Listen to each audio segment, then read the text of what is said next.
두 여자아이가 한 방에 있습니다. 언니와 동생입니다.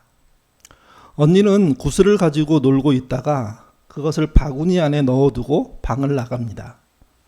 방 안에 혼자 남아있는 동생은 언니가 가지고 놀던 구슬이 궁금해서 그 바구니에서 꺼내가지고요, 자기가 가지고 놉니다. 그러다가 그 아이도 큰 나무 상자에다가 구슬을 넣어놓고 그 방을 나갑니다. 한참 있다가 이런 사실을 모르고 있던 언니가 들어와서 구슬을 찾으려고 합니다. 여러분, 언니는 어디를 가장 먼저 볼까요? 답은 바구니입니다. 제가 너무 뻔한 이야기에 뻔한 답을 말씀드렸죠. 근데 여기에 숨겨져 있는 게 하나 있습니다. 언니가 바구니를 열면 구슬이 없는 거잖아요. 사실은 구슬은 동생이 나무 상자에 넣어놨으니까 만약에 그거를 지켜보고 있는 사람이 있다면 거기 아니야, 나무 상자를 봐, 이렇게 말하게 되겠죠. 그럼에도 불구하고 사람은요, 언니가 그 방에 들어와서 어디부터 열어볼까요? 물어보면 누구나 당연하게 뭐라고 대답하냐면 바구니라고 대답합니다. 언니의 행동이 그렇게밖에 갈 수 없는 것에 대해서 공감하기 때문이죠.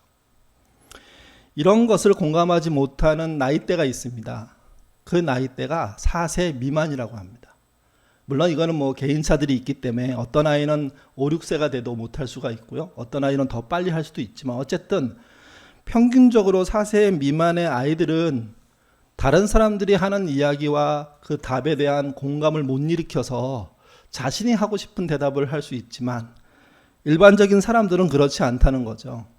구슬이 뻔히 어디 있는지 알매도 불구하고 언니의 행동을 이해하고 공감해 준다는 겁니다. 여러분, 이 능력은 굉장히 당연해 보이는 능력입니다. 근데 여러분 이거 아십니까? 이 능력은 하나님이 창조하신 피조물들 중에 사람만 갖고 있는 능력입니다. 타인의 입장에서 생각할 줄 아는 능력, 또는 역지사지의 능력, 이게 공감이죠, 공감. 그래서 이렇게 말할 수 있습니다. 사람과 짐승의 차이가 뭐냐? 여러 가지 차이가 있겠지만 공감할 줄 아느냐? 이게 차이점이라는 겁니다. 공감 여부에 따라 사람과 짐승, 사람과 다른 피조물의 차이를 볼 수 있다는 거죠. 최근에 우리나라 감독이 만든 오징어 게임이라는 드라마가 전 세계적으로 인기를 누리고 있습니다. 아마 뉴스를 보시는 분들은 드라마는 보지 못했더라도 제목은 아실 겁니다. 큰 빚을 짊어지고 사는 사람들이, 정말 하루하루 버티고 사는 게 힘든 사람들이 한 방의 인생 역정을 꿈꾸면서 게임에 참여한다는 내용이죠, 이게. 오늘 제가 말씀드리고 싶은 건 이 드라마의 줄거리가 아닙니다. 제가 말씀드리고 싶은 건 드라마 속에 등장하는 그리스도인의 말과 행동들입니다. 영화가 교회랑 관련되어 있지 않은 영화임에도 불구하고 그 안에 크리스찬의 모습을 한 배우들이 등장합니다. 그 중에 먼저 얘기할 수 있는 사람은요, 기도하는 중년 남자입니다. 그는 상대방을 죽여야 하는 게임에 참여했습니다. 그리고 기도합니다. 뭐라고 기도할까요? 이기게 해달라고. 열심히 기도합니다. 또 게임에서 이기고 나자 감사의 기도를 드립니다. 그러자 함께 게임에 참여했던 주변 사람들이 지켜보다가 야유를 퍼붓습니다. 비난이 쏟아집니다. 그럼에도 그 중년 남자는요, 이렇게 말합니다. 죄 많은 우리 모두를 대신해 내가 그의 희생과 주님의 선택에 감사하며 기도를 올리는 것이라고요. 그러니까 자신의 기도가 정말 이 사건 속에, 이 게임 속에, 이 현장 속에 필요한 것이고, 심지어 자신의 기도는 본인의 희생이라고, 그렇게 얘기하는 거죠, 이게. 그러니까 주변 사람을 전혀 고려하지 않고 주변의 상황을 공감하지 못하고 오직 자기만을 위한 기도를 하고 있으면서도 남들을 위해서 기도하고 있다고 말하는 이 배우의 모습이 아마 이 감독이, 그 드라마를 만든 감독이 생각하는 오늘날의 교회, 그리스도인 같습니다. 그때 다른 배우가 이렇게 비난합니다. 지 손으로 죽여놓고. 그러니까 죽이는 현장에 참여하고 있으면서도 죽지 않게 해달라고, 남을 죽이고 이기게 하게 해달라고, 그리고 남을 죽였으니까 나의 죄를 용서해달라고, 이렇게 기도하는 모습이라는 거죠, 이게. 그리고 또 하나의 야유를 퍼붓습니다. 기도만 하면 우리 다 천국 가는 거야? 다음에 등장하는 사람은 노방 전도하는 사람입니다. 드라마 마지막 부분에 나오는 비 내리는 거리에서 한 남자가 십자가 들고 소리 외칩니다. 예수 천국 불신지옥. 그 앞에 주인공이 결박당한 채로 버려집니다. 노방 전도자가 결박당한 주인공을 풀어줍니다. 거기까지 참 좋았습니다. 그리고 주인공이 정신을 차리고 눈을 뜨자 뭐라고 말합니다. 뭐라고 말했을까요? 일반적인 상황이면요, 괜찮으세요? 다친 곳 없으세요? 아니면 다른 이 사람이 누구인지를, 건강 상태를 확인하는 질문들을 던졌겠죠. 근데 그 노방 전도자는 일관성 있게 말합니다. 예수 믿으세요. 그러니까 밑도 끝도 없이 버려진 사람에게, 묶여있다가 풀려난 사람에게 예수 믿으란 말을 던지는 겁니다. 그 예수 믿으란 이 말 속의 느낌은 이렇습니다. 강도 만난 사람이라고 우리가 성경에 알고 있는데, 그런 사람을 향해서 믿는 자가 해야 될 일은 그를 돕는 일이거든요. 예수 믿게 하는 일이 아니라.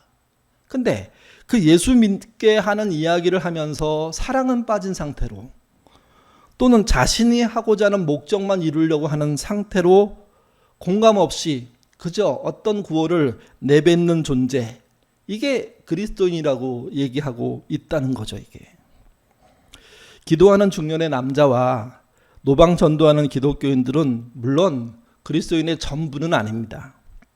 그러나 그 드라마 속에, 사실 이 드라마만 그런 게 아니라 요즘 나오는 많은 드라마나 영화나 소설이나 책 속에 등장하는 그리스도인들이 비슷하게 그려지는 이유가 있을 겁니다. 어떤 분은 그러더라고, 이게 사탄의 계략이라고요. 교회를 일부러 나쁘게 보도록 만드는 계략이 아마 그 감독에게 침투해서 작동하고 있는 거라고. 근데 물론 그렇게 얘기할 수도 있겠죠. 그런 주장도 할 수 있다고 생각합니다. 근데 그 주장이 옳은 건 아닙니다. 모든 사람이 사탄의 계략 때문에 교회를 공격하는 게 아니라, 교회가 그동안 보여준 모습 때문에 그들이 자신이 얻은 기회를 통해서 교회를 나는 이렇게 보고 있어 라고 알려주는 거죠, 이게. 다른 사람에게 공감하지 못하는 사람은 사실은요, 자기 자신에게 공감하지 못하는 사람입니다. 좀 더 다르게 말하면 자기 자신의 실체에 공감하지 못하는 사람입니다. 자신의 처한 형편에 공감하지 못하기 때문에 다른 사람을 향해서도 공감할 수가 없는 겁니다. 그래서 악한 일을 합니다. 고난당한 이들을 돕기보다는 그것을 믿기로 신앙을 강요합니다. 오늘날 교회가 세상에서 바른 영향을 회복한다면 신자들은요, 뭐부터 해야 되냐면 공감할 줄 아는 사람이 되어야 됩니다. 나를 공감하는 사람은 물론이고 나 이외에 다른 사람을 공감하기 위해서 애쓰는 사람이 되는 것, 이게 교회의 모습이라는 거죠.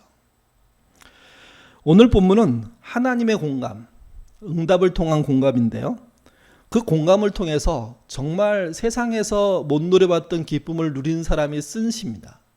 그 시인이 이렇게 말합니다. 시편 126편 1절 2절입니다. 읽겠습니다. 여호와께서 시온의 포로를 돌려보실 때 우리는 꿈꾸는 것 같았도다. 그때 우리의 입에는 웃음이 가득하고 우리 혀에는 찬양이 찼었도다. 그때 문 나라 가운데서 말하기를 여호와께서 그들을 위하여 큰 일을 행하셨다 하였도다. 이건 과거에 벌어진 경험을 다시 상기시키는 내용입니다. 시인은 간절히 기도한 적이 있었습니다. 근데 이 기도는 이루어질 가망이 별로 없는 기도라고 생각했던 거였습니다. 그럼에도 그는 이루어지기 힘들다고 하더라도 꼭 하나님이 이루어 주시면 좋겠다는 마음으로 간절히 기도했던 겁니다. 열심히 오랜 시간 기도했던 거죠. 근데 그는 기도의 응답이 어느 시점에 오는지 몰랐던 거죠. 한참을 기다리던 어느 날 갑자기 포로들이 돌아오는 일들, 그 놀라운 일들이 벌어진 겁니다. 열심히 기도한 일이었기 때문에, 오랜 기다림 끝에 이루어진 응답이었기 때문에 그는 더 기뻤습니다. 그리고 그 기쁨을 그 마음속에 간직했다가 다시 그 이야기를 꺼내고 있는 겁니다. 포로로 돌아온 사람들로 인해서 그는 생전에 가장 기쁜 것을 경험했습니다. 노래까지 부르고 잔치까지 부르는 일들을 경험했던 겁니다. 또 이 경험을 지켜보고 있는 주변 사람들이 부러워했다고 시인은 얘기합니다. 시인은 주변 민족이 부러워할 정도로 응답을 주신 하나님을 이렇게 노래하고 찬양하고 추억하고 있는 거죠. 여러분, 시인이 경험한 하나님은 어떤 분일까요? 물론 우리가 큐티 같은 거 하면 묵상 나눔할 때 이 부분을 나누면 참 좋습니다. 이 본문을 통해서 느껴지는 하나님은 어떤 하나님이냐 이거죠. 이 하나님은 이런 분 같습니다. 상황을 반전시켜주는 분, 또 눈물을 흘리며 씨를 뿌리는 자들에게 추수할 기회를 주시는 분, 또 모두에게 평화를 주시는 분. 4절부터 6절은 이 응답의 결과들이 어떻게 왔는지를 설명해 줍니다. 4절부터 6절의 말씀도 같이 한번 읽겠습니다. 여호와여, 우리의 포로를 남방 시내들같이 돌려보내소서. 눈물을 흘리며 씨를 뿌리는 자는 기쁨으로 거두리로다. 울며 씨를 뿌리러 나가는 자는 반드시 기쁨으로 그 곡식단을 가지고 돌아오리로다. 여기 본문에 나오는 남방 시내는 이스라엘 남쪽에 있는 건조한 사막지대를 말합니다. 옛날 성경에는 네게부 사막이라고 번역되어 있었습니다. 그곳에 시냇물이 있었습니다. 근데 이 시냇물은 물이 있는 게 아니라 평상시에는 그냥 사막인 거죠. 그러다가 큰 비가 내리면 물이 흘러가는 길을 말합니다. 이걸 그 지역의 말로 와디라고 부르는데요. 그러니까 비가 오면 사막이었던 것이 시내로 바뀌는 그곳을 말하는 거죠, 이게. 그러니까 이게 1년에 한 번 정도 벌어질 것 같습니다. 한두 번 정도. 그러니까 1년에 한두 번이라는 게 그렇게 많은 게 아니잖아요. 그때가 오면 그곳은 시냇물이 되고 그때가 지나면 그곳은 사막이 되는 건데, 시인은 자신의 형편과 같이 어려운 그런 현장 속에서의 간구가 마치 시냇물이 만들어지는 것처럼 이루어지기를 기대한다고 얘기합니다. 그러면서 5절, 6절을 연거푸 똑같이 반복합니다. 눈물을 흘리며 씨를 뿌리는 자는 기쁨으로 거두리로다. 울며 씨를 뿌리러 나가는 자는 반드시 기쁨으로 그 곡식단을 가지고 돌아오리로다. 안 될 것 같은 일이 벌어지는 것, 그 벌어지는 일이 하나님이 하시는 일, 이렇게 얘기하고 있는 겁니다. 근데 여기서 중요한 게 하나 있습니다. 안 될 것 같은 일을 이루어 주시는 분이 하나님이시죠. 그러면 사람은 아무것도 안 해도 된다는 이야기일까요? 여러분, 그렇지 않습니다. 사람이요, 씨 뿌리는 행동과 눈물의 기도를 함께 하고 있습니다. 하나님은 하나님 하실 일을 해야 하는 것이고, 사람은 사람이 해야 될 일을 하는 현장, 그게 기도가 응답되는 현장이라고 말하는 겁니다. 그래서 우리는 이 본문을 기억해야 됩니다. 어려울수록, 답답할수록, 긴 터널을 지날수록, 어쩌면 수렁에 빠져 있을 때 잊지 말아야 될 것은 눈물을 흘리며 씨를 뿌리는 자가 결국은 기쁨으로 거두는 일들을 경험하게 될 거라는 거죠. 여러분, 아멘을 하신다면 여기에 아멘을 하셔야 됩니다. 그렇다면 눈물을 흘리며 씨를 뿌린다고 할 때 어떤 씨를 뿌려야 할까요? 이게 중요합니다. 오징어 게임에 등장하는 기도하는 중년 남자, 노방 전도자가 뿌리는 씨는 뭐겠습니까? 자신의 욕심이고 공감 불감증의 어떤 현상으로서의 삶의 태도입니다. 그러니까 본인의 입장에서만 생각하는 것을 심으려고 하면 결국 응답이라는 건 없습니다. 아니, 응답이 있겠죠. 어떤 응답이 있을까요? 하나님의 응답이 아니라 자기 욕심이 일으킨 잘못된 결과의 응답이 돌아올 겁니다. 그러니까 신자란 어떤 씨를 뿌리느냐가 중요합니다. 어떤 씨를 뿌려놓고 눈물로 기도하느냐가 중요합니다. 사사건건 사례마다 다 하나하나 설명할 수 없으니까 그걸 가장 크게 표현하는 게 뭐냐, 어떤 씨를 뿌려야 되느냐, 그게 뭐냐면요, 모든 사람의 평화, 평안한 삶을 그리며 씨를 뿌려야 됩니다. 그게 나만의 것이냐, 나의 가족만의 것이냐, 이거 문제가 있는 겁니다. 우리가 대장동이라는 동네를 갑자기 알게 됐습니다. 그 이야기에 우리가 서로 분노하는 게 뭘까요?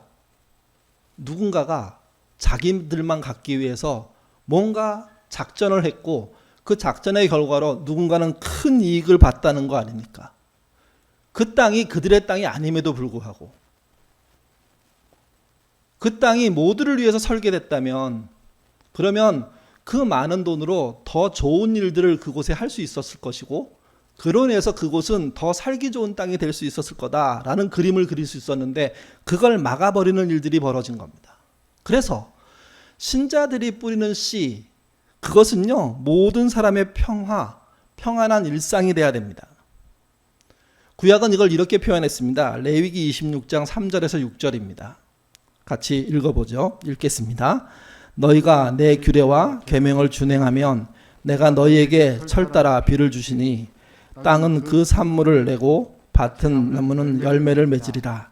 너희의 타작은 포도 딸 때까지 마치며 너희의 포도 딴 것은 파종할 때까지 미치리니 너희가 음식을 배불리 먹고 너희의 땅에 안전하게 거주하리라. 이때 너희는 특정 몇 명이 아닙니다. 모두를 향한 거죠. 그들이 배불리 먹고 안전하게 거주하는 것이 신자의 기도의 목표여야 됩니다. 씨앗이어야 됩니다. 그런 기도를 눈물 흘리며 해야 됩니다. 교회 어르신들에게 부탁을 드립니다.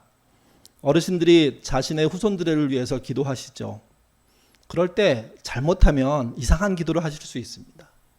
무슨 얘기냐면 내 새끼, 내 손주, 내 자식, 내 집안만 잘 되도록 기도하시는 것은 이미 기도 자체가 삐딱하게 하고 있는 겁니다. 내 새끼가 소중하죠. 내 손주가 소중합니다. 내 자식이 소중합니다. 내 가족이 소중합니다. 근데 잊지 마십시오. 그들과 함께 사는 사람들도 소중합니다. 그러니 내 새끼의 친구들도 소중한 거죠. 내 손주들과 함께 학교 다니는 아이들이 소중한 거예요. 그러니 기도는 내 자식만 잘 되게 해달라고 기도해서는 안 되시고요. 그 자식을 통해서 자식과 함께 사는 사람들을 향해서 커지셔야 돼요. 넓어지셔야 돼요. 품어주셔야 돼요. 그러면 그런 생각 들 거예요. 그러면 내 자식은 언제 기도해 주냐고. 아니요. 그게 기도하는 거예요. 내 아이 혼자만 잘 사는 세상을 만들어 놓으시면 그 아이는 가장 불행해질 겁니다. 그게 아니라 아이와 함께 사는 모든 사람들이 잘 살지는 못한다고 하더라도 가난해지지 않은 상태에서 더불어 함께 나눠 먹고 함께 살고 함께 위로하고 하는 그림을 그리는 기도를 해주셔야 되는 거예요. 이게 내 자식의 가게만 잘 되게 해달라고, 내 자식의 공부하는 과정만 잘 되게 해달라고, 그게 사실은 평화를 깨는 거죠. 레위기가 말했던 너희가 음식을 배불리 먹고 너희가 땅에서 안전하게 거주하리라, 이것이 다른 말로 하면 샬롬입니다. 그게 평화입니다. 모든 사람에게 골고루 하나님의 평화가 임하도록 기도하시면 여러분의 자녀가 안전할 겁니다. 여러분의 손주가 안전할 겁니다. 여러분의 자식이 안전할 겁니다. 여러분의 가문이, 여러분이 살고 그 자식들이 살고 있는 땅이 안전할 겁니다. 그래서 교회는요, 전쟁이 아니라 평화를 위해서 기도해야 됩니다. 혼자 배부르는 것이 아니라 함께 배부르기 위해서 기도해야 됩니다. 독차지가 아니라 나눠 골고루 가져야 함을 기도해야 됩니다. 이건 정치적인 입장이 아닙니다. 성경의 입장이죠. 하나님이 하시고자 하는 일의 방향성입니다. 그래서 이것을 방해하는 행동을 교회가 하지 않도록, 신자가 하지 않도록 해야 하는 거죠. 그 방해거리가 무엇입니까? 더 많이 가지려는 욕심입니다. 더 많이 갖기 위해서 신앙을 사용하는 겁니다. 심지어 신앙의 이름으로 전쟁을 하는 거죠, 이게. 여러분에게 질문을 드립니다. 이 세상에 욕심껏 소유하려고 빼앗는 사람과 더불어 함께 살려고 애쓰는 사람 중에 누가 더 많이 존재할까요? 몇 대 몇이 될까요? 몇 프로 대 몇 프로 뭐가 될까요, 이게? 여러분, 욕심껏 사는 사람들이 80%라면 더불어 함께 사는 사람들은 20% 정도 된다고 볼 수 있습니다. 그런 게 지금의 세상일까요? 아니면 더 좋게 봐서 욕심껏 살려는 사람이 60%, 함께 살려고 애쓰는 사람이 40%가 요즘의 세상일까요? 아니면 아주 더 좋게 봐서 역전시켜서 욕심껏 사는 사람이 40%, 그리고 함께 살려고 하는 사람들이 60% 세상일까요? 아니면 더 나쁠까요? 더 좋을까요? 이게. 여러분, 세상은 사실은 우리가 생각하는 것보다 훨씬 나쁜 상태가 맞습니다. 근데 그걸 몇 퍼센트라고 말하기는 참 애매하죠. 세상이 나빠지는 것은 어쩌면 속성이 그럴 수밖에 없다고 생각할 수도 있습니다. 물론 세상 안에는 선하고 건강하고 정의롭게 살려고 애쓰는 사람들이 있습니다. 많이 있습니다. 근데 세상 전체가 그러는 건 아니잖아요. 또 하나, 이런 상황에 대해서 세상이 나쁜 길로 간다고 해서 교회가 욕할 수 없습니다. 교회에는 다른 책임이 있거든요. 그게 뭐냐면 세상이 나빠지지 않도록 하는 역할을 하는 겁니다. 세상의 전쟁을 말할 때 평화를 말해야 되는 이유가 여기 있는 겁니다. 이 이야기를 교회 내로 집어넣어 보죠. 그리스도인들 중에 욕심껏 살려고 하는 사람과 함께 살려고 하는 사람의 비율은 얼마가 될까요? 여러분, 몇 퍼센트가 욕심껏 사는 사람들일까요? 그리스도인 안에서. 몇 퍼센트가 함께 살려고 하는 사람들일까요? 그리스도인 안에서. 그게 70대 30일까요? 80대 20일까요?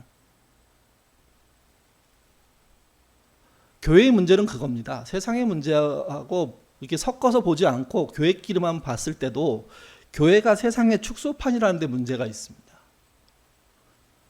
교회가 진심으로 함께 살려고 하는 사람들만 모여 있는 곳이 아니라 욕심껏 살려는 사람들도 많이 있다는 게 문제라는 거죠, 이게.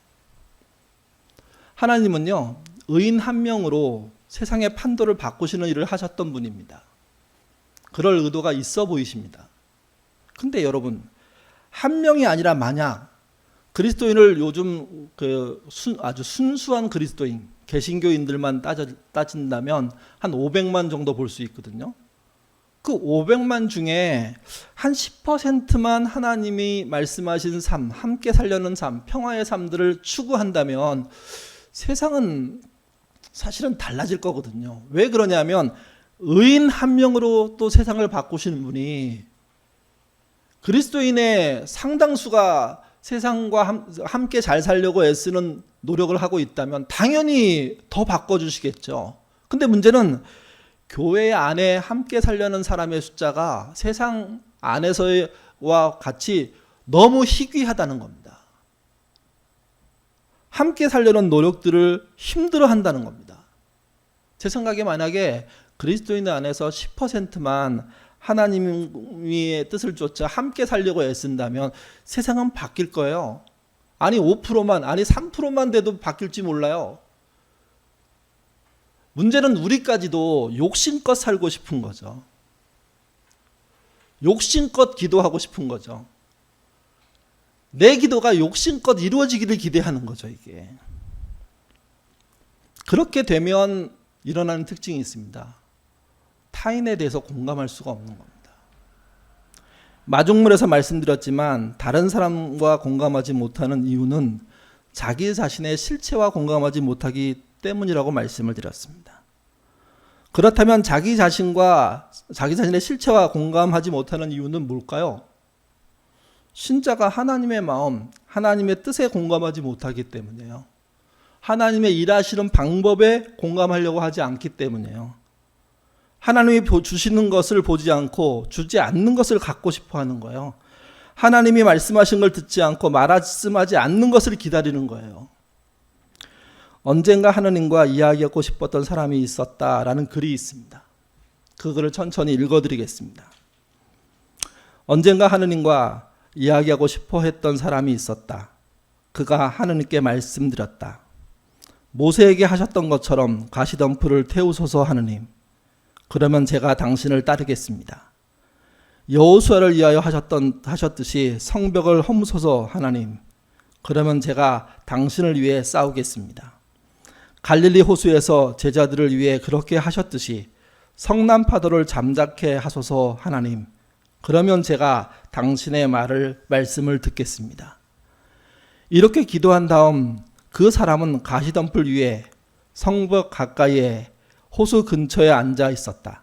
그리고 하나님께서 응답하시기를 기다렸다. 그의 기도를 들으신 하나님께서 응답하셨다. 하나님은 불을 보내셨다. 가시덤불이 아니라 교회 안에 불을 보내셨다. 하나님은 벽을 무너뜨리셨다. 성벽이 아니라 죄의 벽을 무너뜨리셨다. 하나님은 폭풍을 일으키셨다. 호수가 아니라 인간의 영혼 속에 폭풍을 일으키셨다. 그 후에 하나님은 그 사람이 응답하기를 기다리셨다. 기다리시고 또 기다리셨다.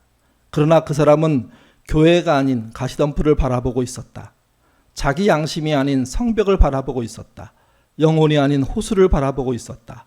그리고 마침내 그는 하나님께서 아무것도 하시지 않는다고 결론을 내렸다. 그가 하나님께 물었다. 하나님, 당신은 힘을 잃으셨습니까? 하나님께서 그에게 대답하셨다. 너는 듣기를 잊었느냐?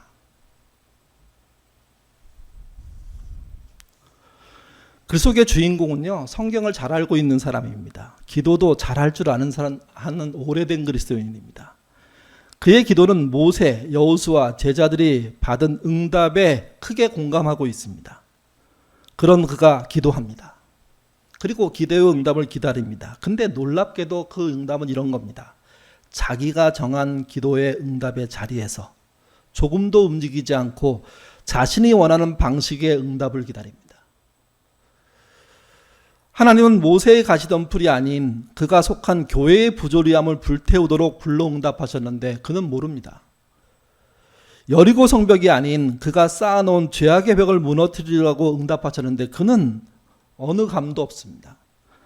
성난 파도를 잠잠케 하는 것이 아닌 하나님을 모른 채 잠든 세상의 영혼을 깨우도록 응답하셨는데 그는 그런 것 자체가 있었는지조차 감조차 잡지 못하는 겁니다.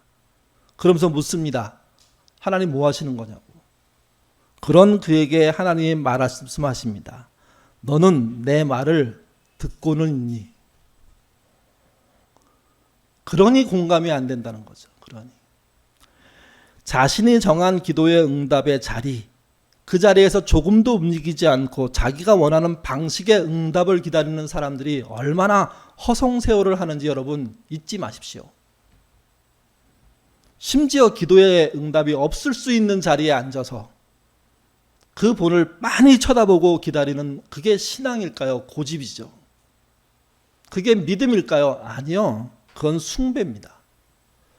하나님을 기다리는 게 아니라 자기 욕심이 이루어지는 걸 기다리는 거니까 그거는 우상 숭배죠. 교회의 모습이 이렇기 때문에 교회가 세상에 나갔을 때 그 타이밍에 하지 말아야 될 말을 하고 그 시간에 하지 않아야 될 행동들을 하게 되는 겁니다. 더 이기적이고 더 사납고 더 양보하지 않고 더 물러서지 않고 끝까지 치고받고 조금만 틀어지면 흐트러버리는 일들을 하는 사람들이 기독교이냐? 이렇게 들리는 이유는 우리가 그렇게 살았기 때문 아닐까요? 물론 우리 안에, 우리 교우들 안에는 정말 성실하게 잘 사시는 분들이 있습니다. 그들에 의해서 그 주변이 밝아지는 것도 사실입니다. 근데 그렇지 못한 사람들이 더 많지 않느냐 하는 겁니다.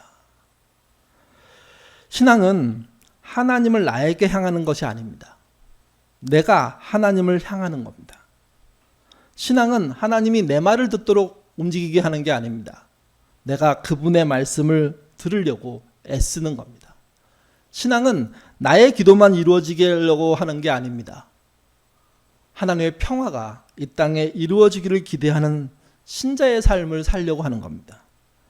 신앙은 하나님이 하는 역사를 볼 줄 알아야 되는 겁니다. 단 하루아침에 알 수가 없습니다. 오랜 훈련을 통해서 알게 되죠. 처음에는 그래서 몰랐던 것이 점점점 배워가면서 나중에는 하나님이 하셨구나 하는 이야기를 할 수 있는 믿음이 되는 겁니다. 신앙은 이 땅에 이루어진 불행한 사건들을 하나님의 벌이라 이렇게 말하지 못합니다. 이 불행한 사건을 하나님이 어떻게 해결하실 것인가에 초점을 두게 되고 내가 그곳에서 어떻게 눈물 흘리며 씨를 뿌릴까를 고민하게 되고 그래서 내 시간과 내가 갖고 있는 소유를 내놓고 그런 일에 참여하게 되는 거죠. 이런 과정이 신앙임에도 불구하고 나의 욕심을 내가 정한 자리에서 얻어내겠다고 기다리는 그 모습이 과연 이 세상에 설득력 있는 모습으로 보일 수가 있겠습니까? 그래서 여러분, 내가 누구인지를 먼저 아셔야 됩니다. 내가 누구인지를 먼저 아시기 위해서는 한 걸음 더 나가서 나의 하나님이 어떤 분이신지를 아셔야 됩니다. 하나님을 알고 나의 실체를 알고 나면 다른 사람을 어떻게 도울지가 보입니다. 그 보이는 행동이 세상을 향한 공감입니다. 하나님이 공감하시는 길에 들어서면 그리고 서로 눈물을 흘리며 씨를 뿌리면 교회는 교회다워지고 신자는 신자다워집니다. 공감하면 그래서 길이 보인다고 말씀드리는 겁니다. 기도하겠습니다. 자비로우신 아버지 하나님, 우리는 정말 우리의 욕심에 똘똘 뭉쳐진 사람들입니다.